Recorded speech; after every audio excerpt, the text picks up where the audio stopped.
Okay, well, what we have here is the controlling units for the 6 LEDs in the claw. Basically what they are is just each one is got on it 3 LEDs, a little black controller on top of a little green circuit board right here. That's the piece that I'll warn you about later. I've got 3 of the units here. All of them are pretty much dead, mainly because it took me trial and error to put them together to get the claw to work correctly. First off, with the back of it, it'll have on it, on 2 parts, a huge resistor on it, stepping down the power on it. Basically snip it off and discard it. There's going to be 2 places that you're going to want to solder the wires onto, usually on most of these boards.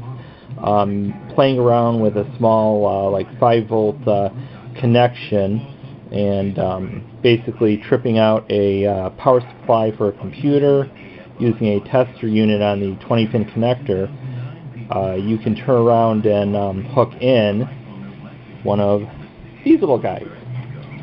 And then all you do is you just clip off the end, and then you can use these 2 right here, the black and the red, to feel around, just touching lightly on each connector until you see the lights go off onto the thing. And usually you're going to want to hook it into, if you know you can look online, you're going to want to have this little guy, make one of these, so it hooks up to the 3-volt line of power off of the 4-pin Molex connector. So this way you're not overpowering it, you won't short it out at all.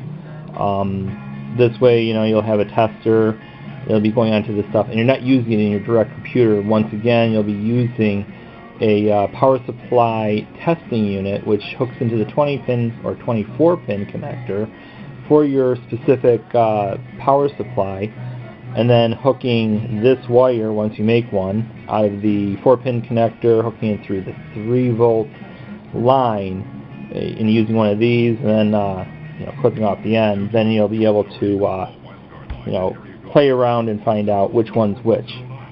Okay, so now that you know what it is that controls all 6 of them, which takes 2 of them, which is inside that black unit that I snapped back in on the front of the cube. That's what's on the inside of it. There's 2 of them.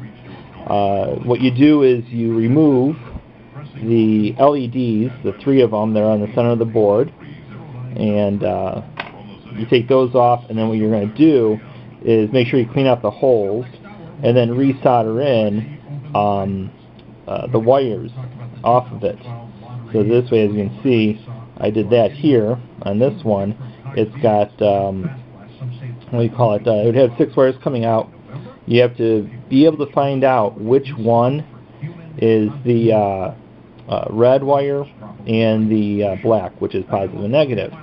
So this way, when you hook it into the LEDs, it'll be able to work correctly. It'll still be able to work completely straight through.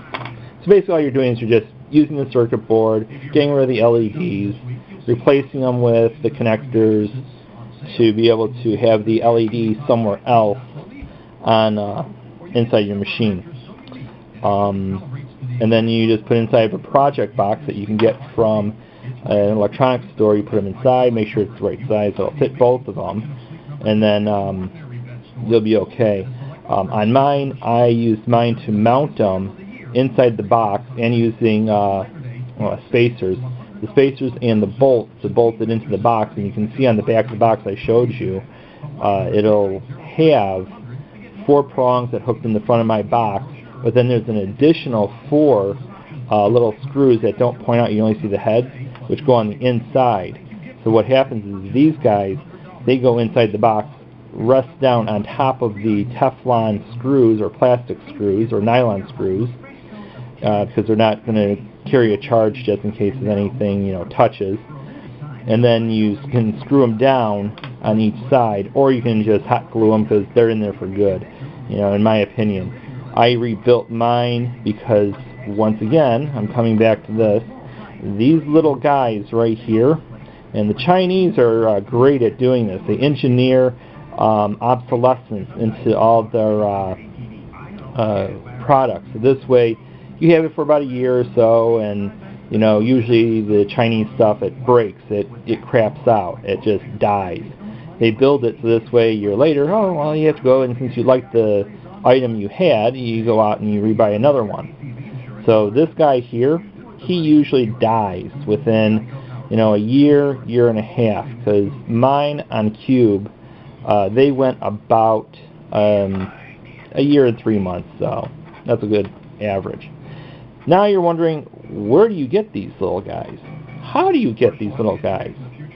Well, ingeniously as it is, that big, huge resistor that I told you about that's on the back of these little boards that folds back under and stuff, and if you notice there's some extra wire connections, there's like 4 of them here, and the resistor goes between 2, and there's 2 other wires that come off going to a power. Well, what they come from, and you'll be blown away to hear this, is